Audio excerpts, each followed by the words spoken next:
Did you get to see a ring up close?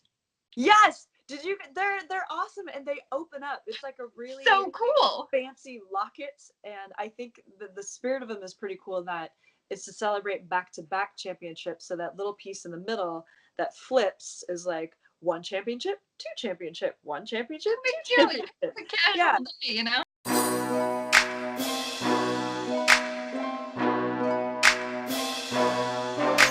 Hey guys, it's Amanda here with NBC Sports Bay Area's reporter for all things Warriors, Kerith Burke. You have the longest title ever. It is. NBC Sports Bay Area is quite the mouthful. It is. I feel a little bit out of breath. It's fine. I'm not complaining. So you guys had your home opener Tuesday in an 8-point win against OKC. From an analyzation standpoint, what did you see out of that first game that you liked, and where do you see room for improvement? Yeah, the Warriors wanted to come out sharp, and they did, especially Steph Curry. So they had a great first and second quarters, but they were like, I guess something happened at halftime where they thought like we should really be up more in this game. They felt like the better team, and then OKC was like, you can feel however you want. We want to come back, and we're going to do the things to come back. Like Paul George made 5 straight buckets, so the Warriors got caught. Actually, like they're usually the team that has an excellent third quarter to put games away, and they got a small taste of their own medicine. So overall, what I was thinking coming out of that game was the Warriors need to remember they've got the targets on their back. They have to play sharp at all times, and maybe they can lock up their defense more. DeMarcus Cousins obviously is still not playing as he's recovering from that Achilles injury, but even being on the bench, what role do you think he's still added to this franchise? Oh yeah, well he's a presence, right? Like he can be if you're an opponent, he can be an intimidating guy, and he's talking on the bench. He talks to the Warriors players with observations, but he also talks trash to like players on the like opponents. So he's just active. You know what I mean? He's not sitting in the back row behind the bench like reading his phone during games. Like he is watching and talking and leaning in for the huddles and being in the mix already. This is your second season with the team. Yeah. What do you hope to see out of your own career and experience this year? Wow, it's more of a chance to build deeper relationships, get some stories that go behind the scenes a little bit more, because it's all about relationships, right? You start to build you get friendly with guys, and I wanted to be careful there. I didn't want to say a friendship. You have to keep like a professional boundary, but when they see you around, when they see you doing the same things that they are, when they know that you're really interested in basketball and covering this team and bringing their stories to light, they open up more.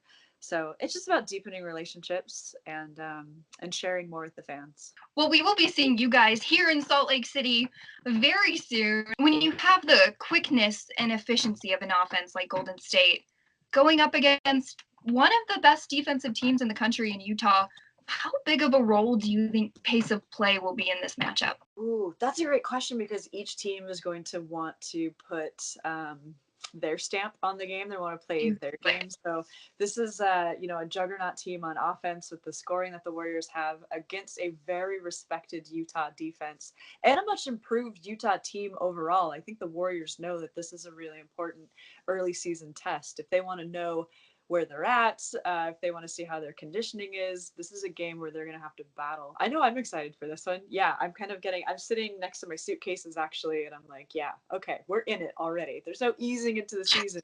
This is it. You're like, all right, let's pick up. I'm going. Let's have some fun. Let's get to know Kerith a little bit better, shall we? First off, I have to ask, have you ever met another Kerith? No, I know they exist thanks to social media, but I've never met one in person. I came close last year. Somebody sent me a DM. She's like, my daughter's name is Kerith. We're here at the arena. I think it might have been in LA, but they were really high up in Staples Center, and there just would not have been a way for me to navigate up there and still do my sideline duties. So I sent this Kerith a picture, but that's the closest I've ever come. That's very nice of you, and I will also keep an eye out just in case. I'll scope it out for you. Nice, I'll send Keriths your way. Your favorite NBA court besides the Warriors? Oh, the Garden in Boston. Favorite NBA city? Ooh, Chicago, Miami, or New York. Favorite thing you've covered besides basketball? Oh, I'm a hockey fan, so covering hockey playoffs or the Winter Classic is really cool. Now you've lived both on the East Coast and the West Coast. Yeah. You gotta choose which is better. Family's on the West Coast, so that makes it easy. What's one thing people wouldn't know about you? I think I would say I'm more introverted than people realize. Being a reporter is a really like public facing job, but when I get home, I need my downtime. I need my quiet. I need my alone time. I'm really cautious about who I let into my space. So Well, thank yeah, you for letting me on your phone. yeah, you're welcome. No, I'd say I'm secretly introverted. We're gonna get to some fan questions. At Swashbucklers would like to know, what do you think is the most impressive thing about Steph off the court? I really appreciate who Steph is as a person. He treats every single person the same. So Steph is one of those guys where what you see is what you get. Like he really walks the walk. He is a good person. I know like his Christianity is at the heart of that. But he radiates positivity and he treats everyone well. And you can tell a person, right? They know when the cameras are on them. They know when they have to be nice and like be Steph Curry. But he's the same guy, on and off the court, whether cameras are on him or not. At Blake_W_Jackson, also a mouthful. All right, Blake. Do you think it's harder or easier to cover a team that is the favorite to win a championship? Coming up with questions when a team wins is easier. There's definitely more drama and like juicier topics when a team is losing, but to cover wins night after night is pretty cool, but you do need to think about questions that are compelling to ask people. I don't know if it's okay, it probably is easier, but I want to keep improving as a reporter to make things compelling. At Haley Kalberg would like to know, who's the best player to interview? Oh, the Warriors, it's such a luxury because the players don't just talk about X's and O's either, right? They want to talk about social things. They want to talk about the business things, tech, like all this other stuff that they're interested off the court.